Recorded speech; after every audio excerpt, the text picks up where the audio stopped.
Hey there, this is a response video to MST3K. I often respond to your videos, or a few. I don't make too many response videos, but I know I've made a couple for you. One of them was about some bad date where well, I won't even discuss it. You know what I'm talking about. Okay, so my name is Jo. I've been subscribing to your channel for quite some time. Just got this new camera. I'm trying to center myself. I don't actually identify as an atheist. I identify as what's called a pantheist.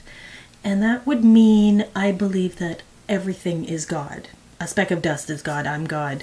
And a God is simply not an almighty force. I don't know how to describe it. I often struggle a lot with defining pantheism. I just know that atheism never sat well with me. In the same... Oh, here's my kitty cat making a racket. Stanley, you want to be on camera? You won't see him very often. He's a scaredy cat. Aren't you? Wow, you don't see him very often. Anyhow, you got lucky there. Atheism never sat well with me to the same way that Christianity never sat well with me. It just seems wrong to me. It just does not, I guess because life, in my opinion, should have meaning. And life does have meaning, and it always did for me, even when I was a Christian, even now that I'm not a Christian. But meaning in a more powerful way. I'm not expressing myself like her, but I just wanted to discuss, okay, so you were saying losing the God security blanket, especially with your mom aging. You almost wish you believed in an afterlife because at least it would give you some comfort. But I think there's a lot of comfort to be had in, I don't know if you've ever watched like a field go brown in the fall. I live in the middle of an industrial soybean field, and I just found out tonight that my neighbor just told me that when because the soybean field is going yellow, and the one on the other side of us has gone completely brown. The leaves have died. The soybeans look dead. I'm kind of confused as to what the farmer was thinking. Like, why didn't he water it?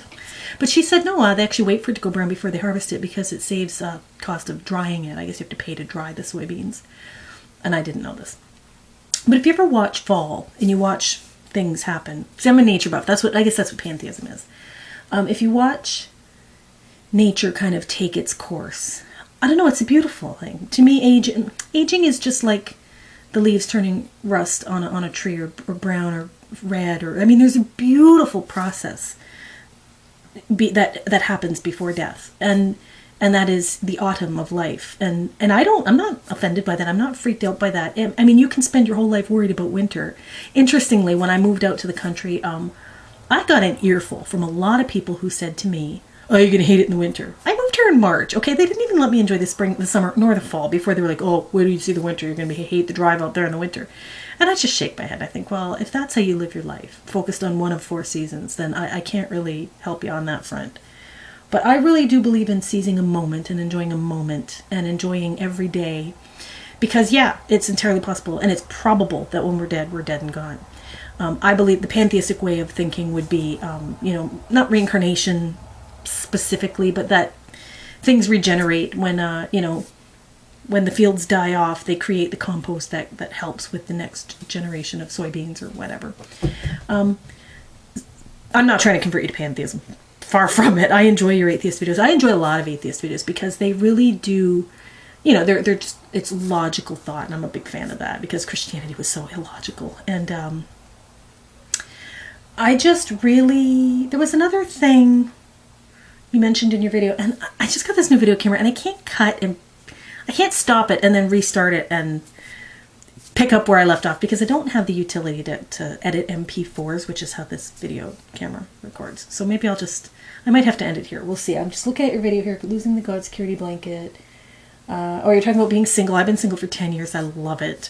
I was just laughing because I'm cleaning up my house. I'm having a bonfire tomorrow. And I have a 2-bedroom apartment, but some people are staying over in the sewing room. And it's a big job to kind of clean the sewing room up to make room for them. And I was saying, if I ever had a boyfriend, where would I put him? That's a lot to integrate a person into my life. I don't know that I'd be up for that challenge because I really like my life. And I like the space that I have and the things I've done with the space. And I am a big old hippie. At the end of the day, I'm a big old hippie. And I really don't have need for privacy. I mean, I could easily sleep in a room with several people. I don't even know where I'm going with this tangent, but I volunteered in New Orleans several years ago after Katrina, and I stayed at a volunteer center. I think I went back 3 times in total, and we stayed in a volunteer center that had, you know, like 20 cots in an old classroom in an abandoned school. And I remember getting dressed and like all these people staring. It was funny because this one kid kept coming in. Every time I took my bra off or put it on, he was kind of standing there, and it just got to be a joke after a while. And I have no issues with like nudity or people say, like, I just, it's funny. I don't have issues with privacy. I don't need privacy. I don't seem to need, you know, the way I know I could live communally and it wouldn't bother me, and yet the thought of living intimately with one person kind of throws me off, because I, you know, here I am, for instance, I'm making a YouTube video and I'm talking out loud in my apartment by myself, and I guess I kind of, you know, I'm cautious about, oh, can anybody, the neighbors hear me, or what if the guy, you know, what if I had a boyfriend, what if he could hear me make these videos? It's kind of funny, stupidity. Anyway, back to atheism, pantheism. I always enjoy your videos. I think you know that. I've mentioned that to you before.